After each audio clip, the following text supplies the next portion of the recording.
It's the Ross Tucker Football Podcast. Oh, yeah, it is. But it's not just any Ross Tucker Football Podcast. It is a teaching tutorial Thursday where class is always in session with the civilian GOAT, Greg Cosell from NFL Films University. Already looking forward to the YouTube comment from Joel Swisher saying happy hashtag Greg Cosell Day.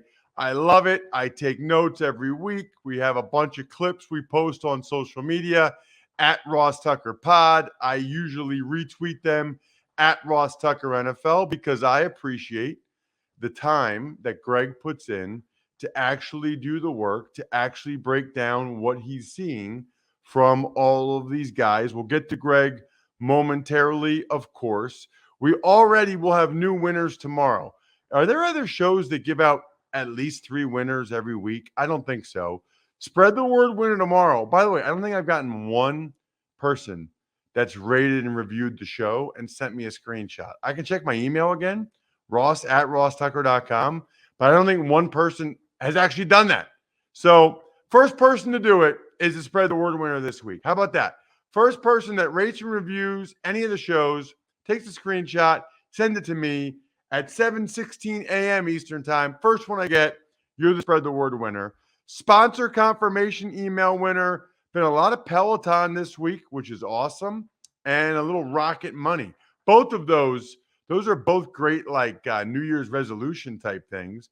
And then YouTube shout out. Maybe it's Joel Swisher this week. Maybe Joel Swisher, although I already know he's subscribed. Maybe just the hashtag Happy Greg Cosell Day at youtube.com/Ross Tucker NFL gets Greg the YouTube shout out this week. It's Big Show time. The Big Show. All right. You know him. You love him. 43 years at NFL Films.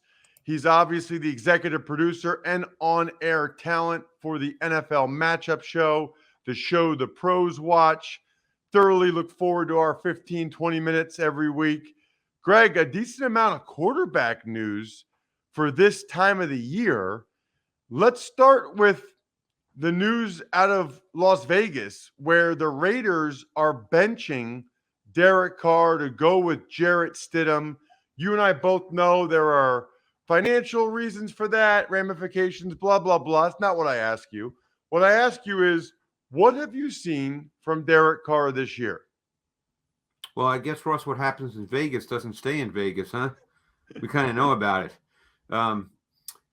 Derek, I thought this would be a really good marriage between Josh McDaniels and Derek Carr because, Derek Carr throws the ball extremely well. You could see that going back to watching him at Fresno State. Easy thrower. He almost throws at times like Aaron Rodgers with that quick, compact delivery. But it hasn't worked out. And in many ways, I struggle to figure out why, because I really thought it would. Carr can be uncertain and tentative in the pocket. I think he really needs to see it clearly for it to work.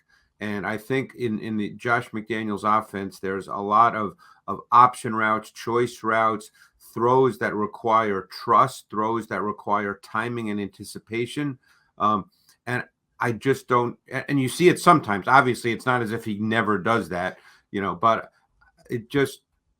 I don't think it was done at the level that needs to be done for him to be a consistent player. Now, he's had really good moments this year. He's made some really good throws. He will always do that. But there's just been, and I hate this word because it's always a cop-out word, but there's just been an inconsistency in how he's run that passing game that I'm sure has just gotten Josh McDaniels to feel like, hey, we need to look in a different direction. And I think that's where we stand right now. It's interesting, Greg. I'm going to talk about this more later in Tuck's takes, but on some level, it's an indictment of McDaniels, right? I mean, Derek Carr, by any measure or ranking, was a top 12 quarterback last year. I know a lot of people thought he played at the top 10 level last year. And I know guys have systems and they have quarterbacks that maybe are a better fit for what they like to run, blah, blah, blah. But I don't know. Correct me if I'm wrong, Greg. Isn't coaching at the end of the day getting the most out of the talent that you have. And McDaniels, it kind of feels like, is getting the least out of Carr that anybody's gotten in the last few years. Yeah, and again, we're not there, Ross, so that's hard to know. But I think even when Derek Carr was theoretically playing good football, I think there were always a couple of things that stood out on tape. Number one, I think that there were times that he was not a comfortable pocket player. I think there are times he was risk averse and did not turn the ball loose on throws that were there. I think that's who he is. He's played a long time now. That's not likely to change. I think that the rhythm part of his game is something that is erratic and up and down. And because I think the Josh McDaniels system relies really very much on that, we saw that kind of erratic play. So you're right, but it's also possible that Carr, despite numbers, it's always easy to look at numbers, and there's all these metrics now that people use. You still have to watch the tape and see. I mean, I'm watching tape every single week, and I see throws by quarterbacks that should be made that are not made. I don't know if there's a metric for that. I see metrics for pressure. I don't know what that means. I know what it means when I see the tape. I know if I think a quarterback's under pressure or not. Just because a defender is 2 yards from a quarterback, that doesn't mean that's pressure necessarily. So, I think we have to be careful about using metrics to determine whether a quarterback is a good quarterback or not. The Dallas Cowboys play the Titans tonight. Doesn't look like the Titans are going to play very many guys. No, they're not. Guess my only question for you about that game would be just any lingering thoughts you have about the Cowboys, positively or negatively, after watching their game against the Eagles on Sunday. Well, I think their offense has been pretty solid. People tended to focus on Dak's interceptions. And obviously you don't want interceptions, but I've always believed you have to look at each one as an individual play and not just as a number on a page. The reality is Dak Prescott is a very professional quarterback. He knows how to work an offense. He knows how to go through progressions. He knows who to throw the ball to. He can be an aggressive thrower. Every once in a while, that will get him in trouble. But you want your quarterback to be an aggressive thrower. And don't forget, they do not have a lot of weapons. It's easy for people to say it's the Cowboys. Look at their weapons.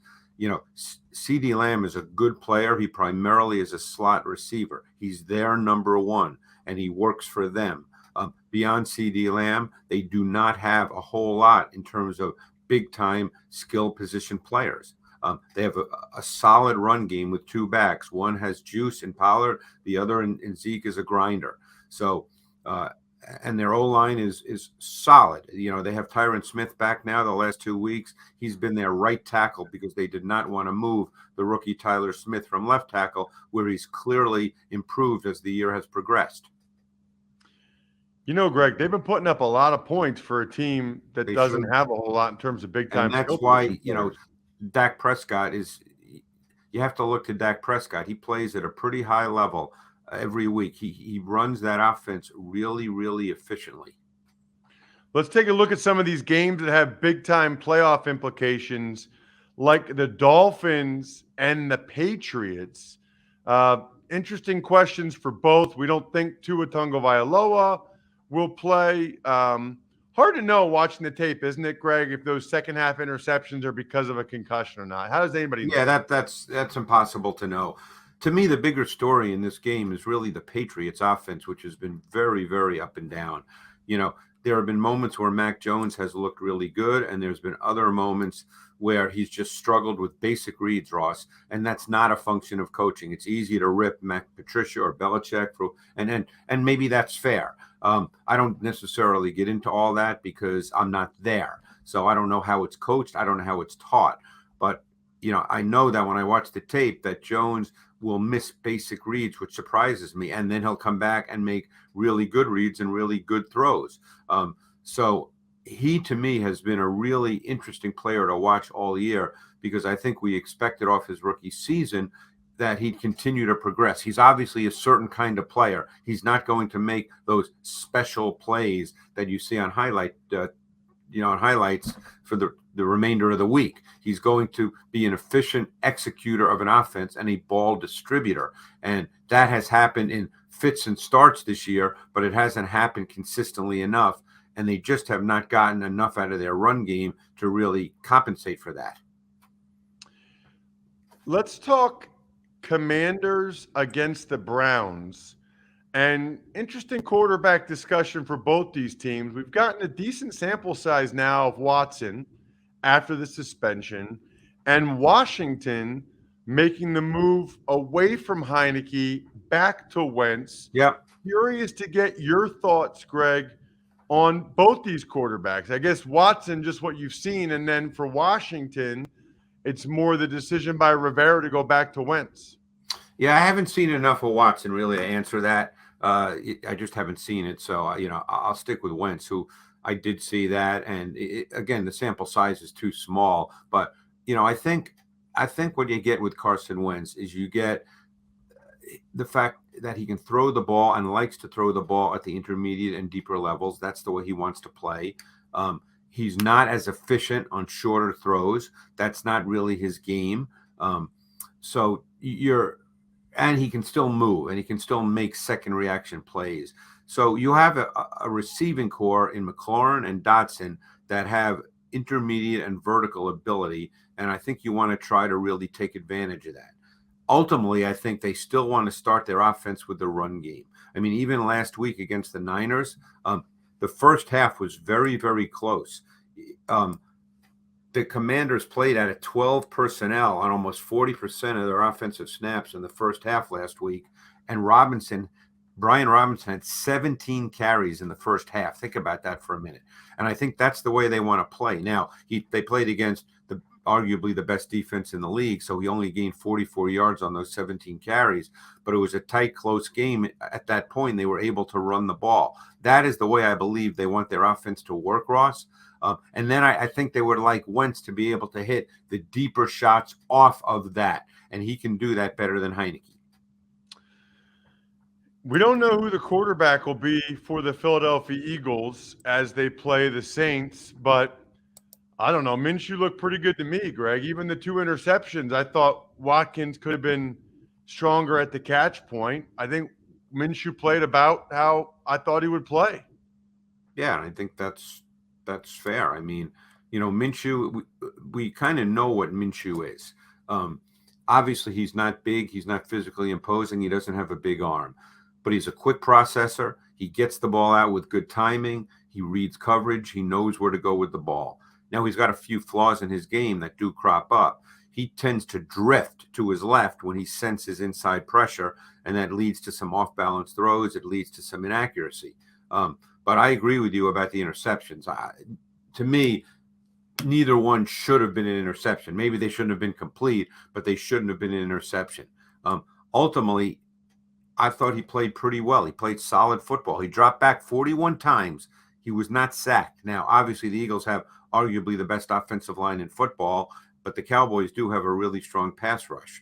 But he was not sacked, so he did not have those negative plays. I don't know who's going to go this week as we sit and talk on Thursday. I know that Jalen Hurts did not practice on Wednesday, so we'll see. The one thing about Minshew is at the end of the game, and this is where Hurts has been very good in fourth quarters, at the end of the game on 3rd and 10 and 4th and 10, Minshew had opportunities and he did not make those plays. Really? I didn't go back and watch the tape and see Well, that. on 4th and 10, he really overreacted to the flash of Armstrong inside, and he actually had a throw to Brown that would have given them a first down with a timeout left and likely given the time 3 plays to score. But he broke down immediately. Yeah, I noticed that he did kind of break down pretty quick. What interests you, Greg, in the Vikings-Packers matchup? Yeah, the Vikings offense, their pass game is good. I think Kirk Cousins has played really, really well this season, particularly recently.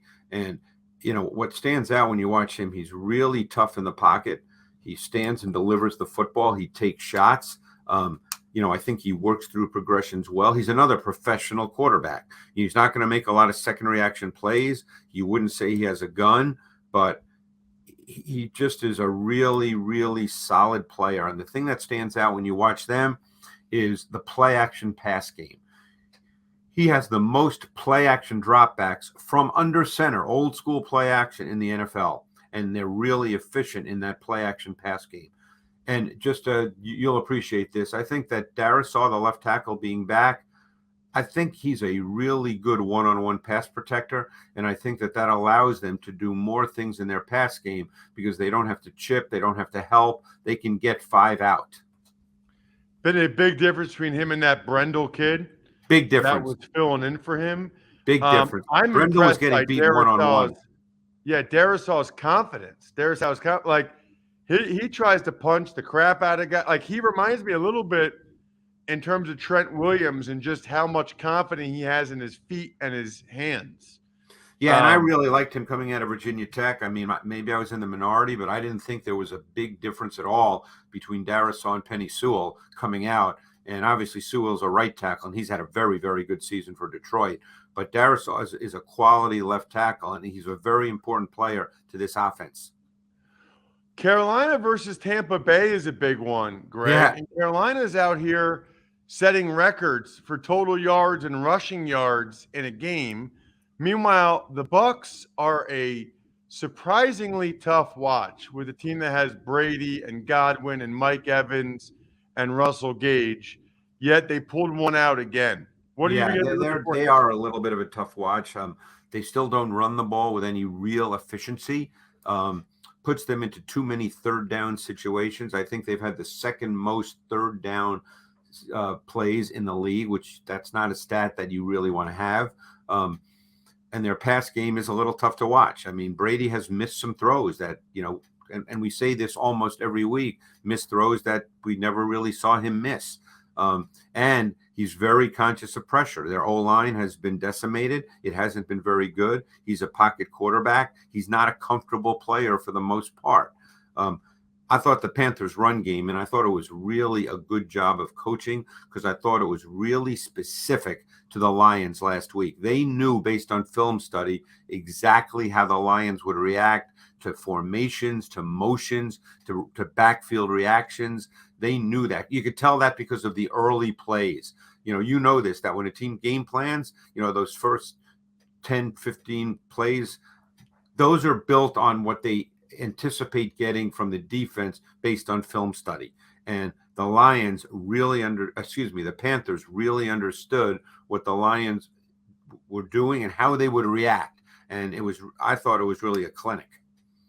You almost forget, Greg, that Sam Darnold's still only 25 years old. It feels like he's been in the NFL for 10 years. He's only 25. I know. It feels like he's been around a long time. I mean, he didn't have to throw the ball out last week. Made a couple of really good throws. And obviously, you're not going to run for 320 yards every single week in this league. But obviously, the run game is their foundation. Steelers and Ravens got flexed to Sunday night, Greg. Yeah. I don't know if he's an elite player, but I like Kenny Pickett. He's got it, Greg. He looks like he knows what he's doing. He's poised, even on that last drive, knows where to go with the football, delivers it accurately. I feel pretty good about the Steelers having their starting quarterback for a while here. Yeah, I like Pickett. People who listen to me know that I thought he was clearly the number one quarterback coming out in the draft, and I think he can be a quality starter. The one area he absolutely needs to improve, and you saw this a little bit at Pitt too, is he shows a tendency at times to be a little too overreactive to what he perceives as pressure, and therefore he moves unnecessarily. He needs to become a little more settled overall in the pocket because he does not need to move at times when he does. And I think once he develops that, I think that will come with experience. I agree with you. He'll be a good player. But I think on the other side of the ball, regardless of who plays quarterback, don't forget these teams played not that long ago, 3 weeks ago. And the Ravens just lined up in 22 personnel, 2 backs, because I count Ricard as a fullback, 2 backs, 2 tight ends, and they ran the ball. And they were very effective running the football out of 22 personnel. About 90% of the runs in that game by Dobbins and Edwards came out of 22 personnel. Nobody does that in the league. They only had 3 snaps in the entire game against Pittsburgh week 14 where they had 3 wide receivers on the field. That's like old school. We're just going to run you over. That's like 1940s football, not even 1970s football. Hey, last one, but certainly not least, Greg. It's the game of the week. It's the Bills and the Bengals Monday night. We could probably talk about this one for 10 minutes, but what aspect of it are you most intrigued by? Well, I was really, obviously weather was an issue, so the Bills ran the football, and they're not going to, the 2 backs rushed, Cook and Singletary, 23 for 205. That's not going to happen every week. We know that. But they need some kind of volume in their run game, and they need some kind of production. Their O-line is not a great O-line. It's not a great pass-protecting O-line. Diggs has not been a big factor the last 3 or 4 weeks, but we know he's a really, really good receiver.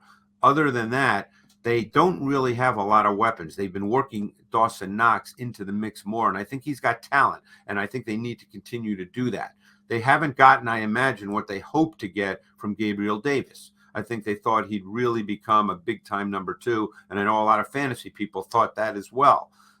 So they need more than Josh Allen, because Josh Allen can be absolutely special, but Josh Allen is not a true precision player like, let's say, a Burrow. Burrow is a precision player, more like a Drew Brees. He just drops back and he just completes balls. Allen is not necessarily like that. He'll miss a few, but he's special at times. And they need more than just Josh Allen making Josh Allen plays every single week. But the bottom line is they score a lot of points. Check him out, Greg Cosell on social media. He is the man. Awesome stuff as always. Thank you, Greg. Thanks, Ross. All right. I am loving how many more people we are getting every week that are watching the show on YouTube. That is awesome. As a result, for the first time, I have something special for you, for the YouTube viewers only. All you need to do is go to Odds Checker US on YouTube and comment Tucker below any video they have to get in a draw for $500. So if you don't know, even though I tweet it at Ross Tucker NFL, I do a very cool show every week for Odds Checker. You should go check out the show, but while you're there, make sure you subscribe to Odds Checker US on YouTube. So it's youtube.com/oddscheckerus. It'll be in the show notes below. So if you're watching us on YouTube, and all of you are, because this is YouTube only, below it'll have a link for you right there.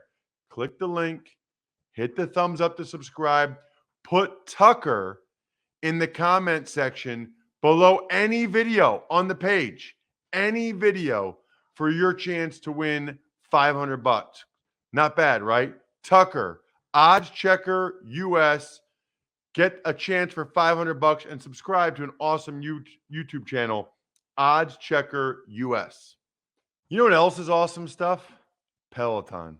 I know you guys have heard of Peloton. You know they make bikes. They're much more than that. They have treadmills like the one my wife has. But the key to me, 3 things I love about Peloton. Number 1, classes. Love taking some of the different classes.